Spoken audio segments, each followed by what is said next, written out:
It's no secret that Apple is one of the world's top-selling brands. The company's worth over $500 billion and continues to churn out tempting new products. The only hurdle for most of us is the price. Livia Forian's coveted an iPad for some time, but costing over $1,000, she just couldn't afford one. But then, out of the blue, a man dropped by her office with a catalogue. This gentleman, Mike Maverick, came into my workplace. He had a couple of brochures in his hand, and he basically said, "Oh, I'm just started up a new business. Here's a brochure. Would you be able to pass this on to your manager and just leave it in your lunchroom if you want?" Livia didn't think anything of it at the time, but later on she had a peek and was amazed at what she saw. There was an iPad 3, which I've been wanting for a long time, for $349.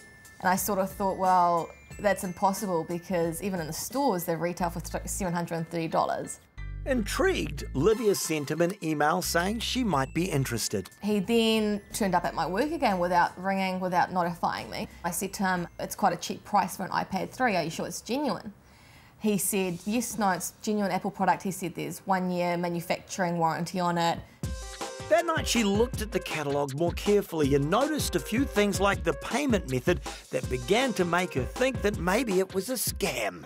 The products that are listed on this site can be purchased by direct deposit to a bank account. So it's another factor that added to this whole story. I mean, why wouldn't you accept credit cards if you are such a big company selling Apple products? In the warranties section, the company promised to repair or replace the product if it was a lemon. That really made alarm bells ring for Livia. I don't think I've heard any companies use that term before.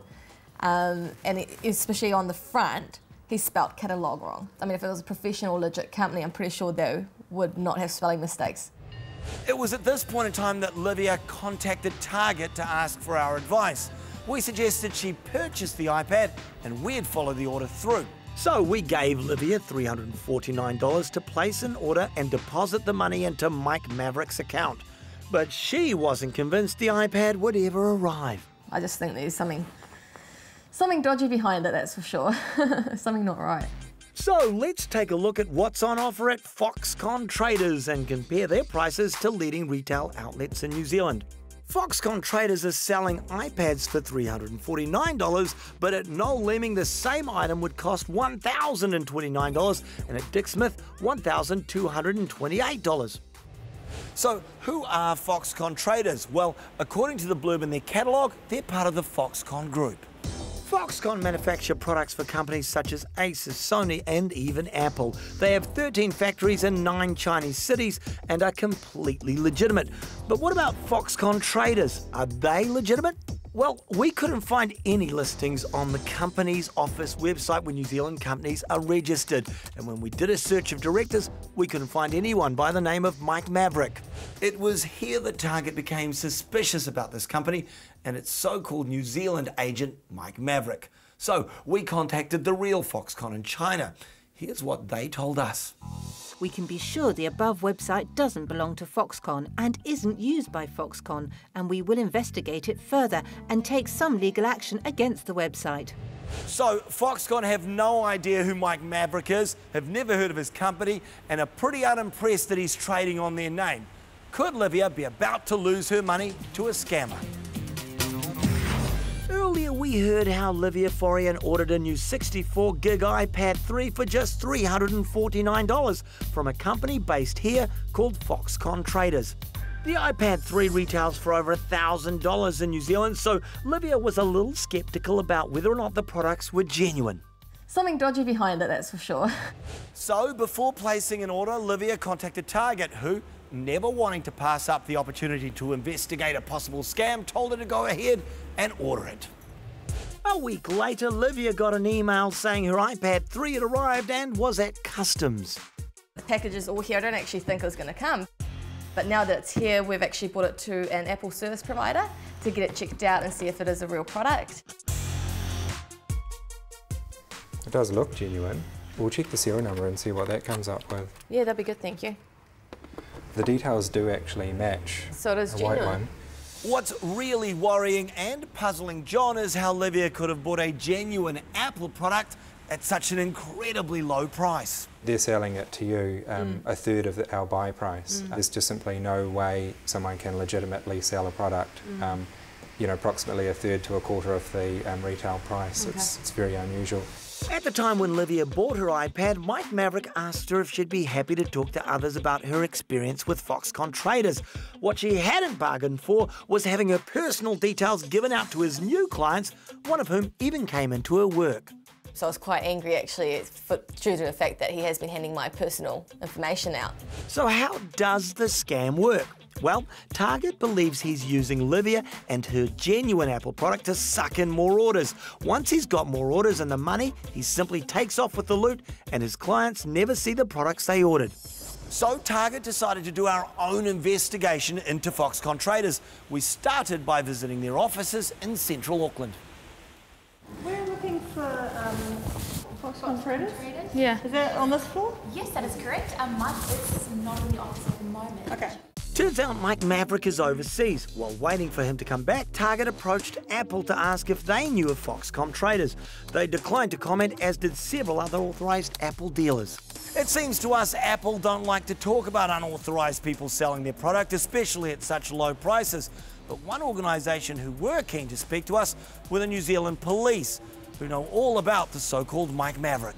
Target can now reveal that Mike Maverick is in fact well-known convicted fraudster Michael Halsby Knight.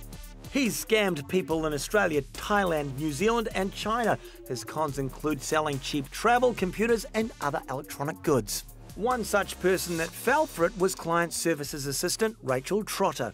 I ordered the 4 iPhones. I've transferred the money into his account, $724, in September 2011, and I'm still waiting. I've had no contact and I've realised that I've been scammed. So armed with this information and photos of him, we decided to check with Livia if Mike Maverick is in fact Michael Halsby Knight.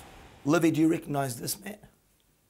Wow, that's the Mike Maverick that came into my work. Well, he goes by many names. He's an international fraudster. His real name is Michael Halsby Knight. That just makes me angry that he's using me as a reference, especially if he's a scam artist. I mean, that makes me look really bad as well. Next, we went back to the shared office he rents and showed the pictures to his receptionist. We're just trying to find out if anyone here recognises this man and can tell me his name. We know that he's operating from floor 27 here. We've contacted him through this reception before. He's been on this floor. So we just need to try to track him down. So we need a police warrant if you want any details. Okay, so no luck there, but we already know that's where he's operating out of. It's on his business cards, it's where the phone rings to, and we sent in a hidden camera and they said he was overseas. But we weren't going to give up that quickly and we tracked down his personal phone number. Is this Mike Maverick? Yes, it is. Mike, it's Brooke Howard Smith calling from Target here at TV3 in New Zealand. Mike? I've got no comment for it. I've just got one quick question. Have you been known as Michael Halsby Knight? So we called back. Mike, hi, it's Brooke Howard Smith here again. I'm sorry, Brian, don't call me again. Well, he obviously doesn't want to talk to us. The questions we want answered are simple. If he is Michael Halsby Knight, why is he calling himself Michael Maverick? Why is he using Foxconn's name without authorization? And finally, how many people have bought products and are still waiting for delivery? Livia was lucky, and thanks to her for bringing him to our attention. And if you believe you've been conned by this man, contact your nearest police station. Here's some Target tips to make sure you don't fall for a similar scam. Check if the company is really a company. Be wary of giving cash deposits. Find out where the goods are coming from and check it's a reliable source. Watch out for scammers like Mike Maverick. It's what they do for a living, and they're out there waiting to get you.